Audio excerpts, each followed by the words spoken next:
What's up, guys? Welcome back to another lovely episode of the Gruesome Garage. Today we're back with the Lola. We've been starting to do the brake system finally, but we're not going to be focusing on that this video. We're going to bring you to Tennessee to our uncle's. He's doing the bodies and he's got some good footage for us today to show you guys, and guess what? You might even learn something. So let's head on down there. Hey, Gruesome fans. Uncle Ron here in East Tennessee. Jeff and Matt are busy right now trying to earn a living. I thought I'd give you a little idea of what we're going to need to fix these fiberglass bodies. We've got all kinds of stuff laid out on the table here. We'll go over it one by one. First off, we got fiberglass resin. If you're going to get resin, get the good stuff. This happens to be Dynatron Bondo. There's also Fiberglass Evercoat, a bunch of other kinds. You can get it either at your local auto parts store or on eBay. Same thing with Bondo. Bondo, of course, is a trade name for any kind of polyester filler. This is Evercoat Z-Grip. That's what I like. It works good. It doesn't cost a fortune, but again, don't buy that cheap crap. Fiberglass. There's a million different kinds of fiberglass. What this is 1.5 ounce matte, which simply means it weighs 1.5 ounces per square foot. There's a bunch of other stuff, but this is all super strong, woven, and it's more for boats than anything else. What we're going to deal with here is going to be for repairs on your Honda spoiler, your motorhome, whatever you might have that's made out of fiberglass. A couple other things you really need too are some good gloves. I buy the 9mm gloves. They're a little more expensive than the thin ones, but they work a whole lot better. Some paper cups. They have to be paper, wax coated paper. They're usually called cold cups in your local grocery store. If you buy the hot cups like the styrofoam, they'll just melt as soon as you pour some resin into them. Some baby powder makes it easier to put the gloves on and off. You don't have to have it, but it's kind of handy. Brushes, stirring sticks. These little popsicle sticks are great for stirring the paper cups. You can get them in your local Walmart or whatever. I like this little 3-inch die grinder, but any kind of grinder is good as long as you get something with a little grit to it. You want something coarse because you want to leave a deep groove in your fiberglass so that the new glass can bite into it good.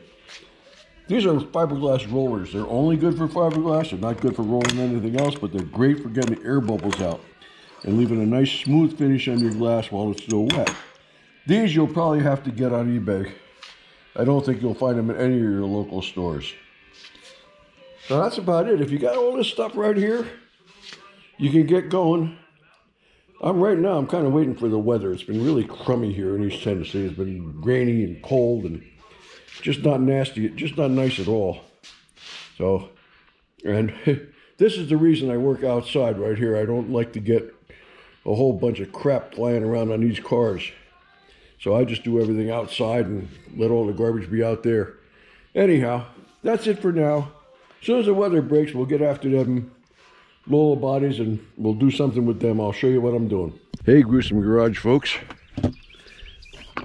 We're back. We finally got a break in the weather. And we're going to do a little basic grinding here. Gonna do some prep work. And then we're going to do some glass work. I just got this head mount thing. I'm hoping I got it aimed the right way. But I don't know for sure. One thing I know for sure is it makes me sound a lot like Darth Vader.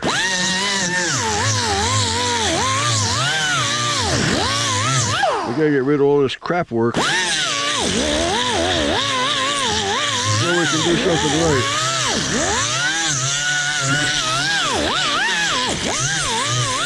Boy, that's garbage.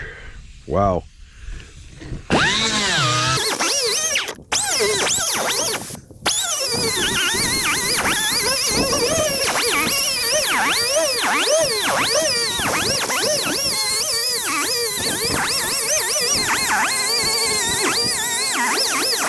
There's a lesson in what not to do.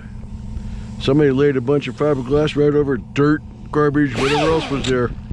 This grinding part is really important. Pay attention.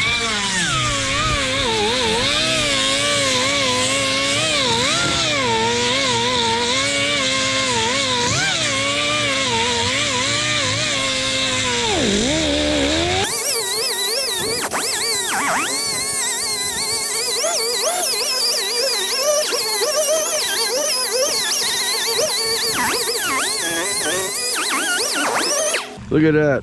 Fiberglass over dirt, Bondo over fiberglass, everything just falling apart.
Wow, there's some trash in it.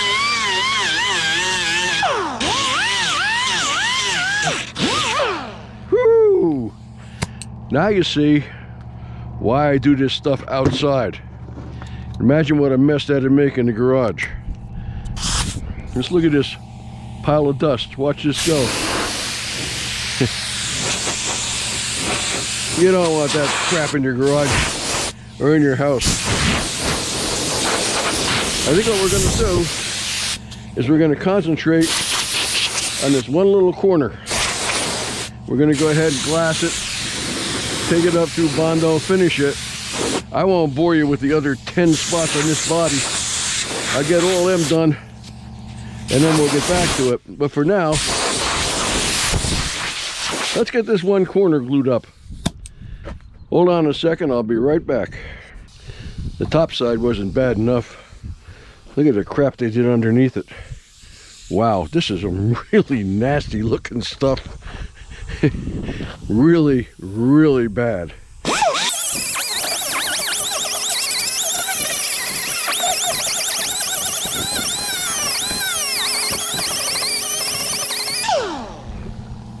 Okay, we're gonna get the top side right, and then we'll come back and deal with this crap later. You can't do everything at the same time. You can't work on both sides at the same time. So you got to get one side right and then come back, clean up the other side. Oh boy, here we go. More crap. All that did was gain about maybe 5 pounds of crap on the front of the race car. Really didn't do anything for strength. Just 5 pounds of nothing. Just to give you a rough idea of where we're at, I'll give you a little close-up here. Got this thing off my head so I can hold it in my hand and show you what I'm doing. You can see that I've ground away a whole bunch of stuff, and there's a board stuck across there that was probably put in at the factory when it was made. Give it a little extra strength side to side, because you got to remember this is made for people that don't know how to drive real well, and I guess they wanted to be able to bounce off things without breaking it too bad. I'm going to put a little board in there to hold it in place while I glass it. A little mold release wax and just a board to clamp up from the bottom. You'll see that in a minute. Okay, we got some basic supplies here. What I'm going to do is I'm going to glass in this one little spot. See, I put that wax board behind it. I'm just going to fill in this hole, let that cure, and then I'll come back and do the whole area. So what I want to do is glove up. A little talc makes it easier to put the gloves on, take the gloves off. Everything gets kind of lubricated that way. and it works out kind of nice. These gloves are really hard to put on, especially if you're sweating a little bit. Again, buy the good ones. Buy the ones that have a little thickness to them, because the cheap ones just fall apart when you get some chemicals on them. Polyester resin, local porch store stuff. I'm going to need just a little bit, probably about that much. Now here's something really important. This is lacquer thinner. I buy it in a 5-gallon can. You have got to take a little lacquer thinners and wipe off the drips that are on the can, or you'll put the lid back on and you'll never get it off again. It'll be on there permanently like you welded it. Don't forget to do that. It's very important. Cover up your lacquer thinners because it evaporates really fast. Proper mixing ratio for MEK is 1.5%. Accurate measurement, yep, right there. That'll about do it. Actually, it needs to be anywhere between 1 and 2%. If you get it under 1, it won't cure well. If you get it over 2 or 3, it'll cure so quick you won't have time to do anything with it. Especially if you're out in the sun like I am today. This is regular 1.5 ounce mat. Nothing special. Plain old pair of scissors. We're going to put a few layers on it. Get it strong enough to hold it in place. So when we come back,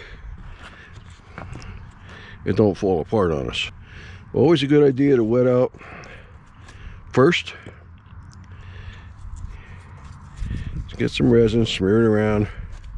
Nothing scientific here. As long as it's clean and dry, it'll work. Put a layer of mat down.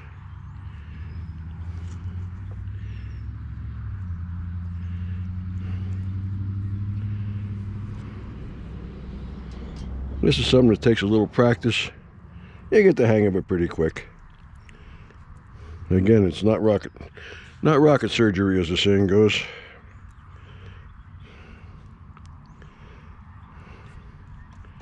As long as it's clean and dry, it'll work.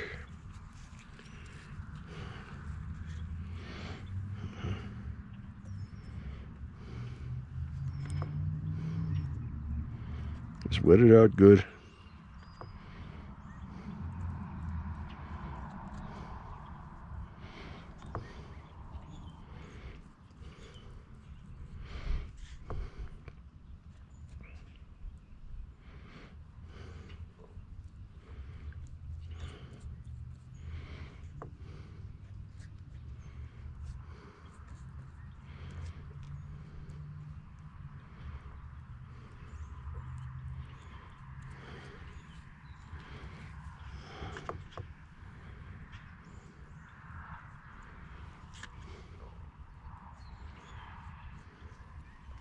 Don't be bashful.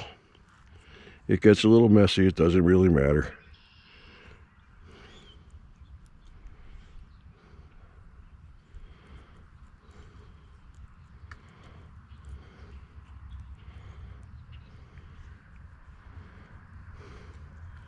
You want to work as much air out of it as you can.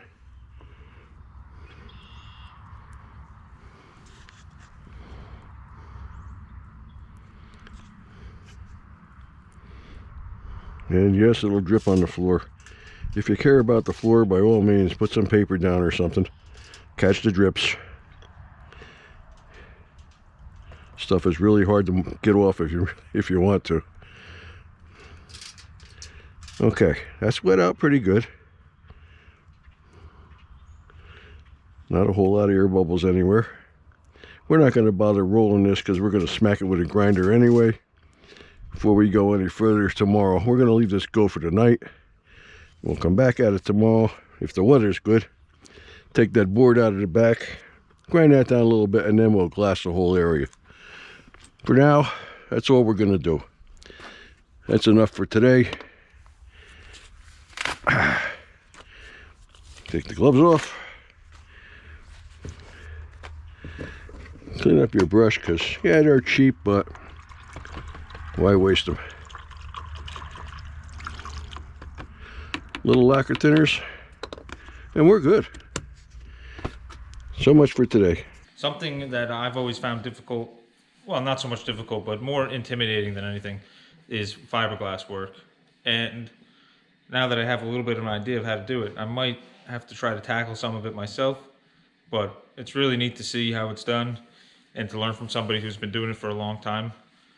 And we're just going to keep cranking away on the Lola here. So stay tuned, and maybe we'll fire it up soon.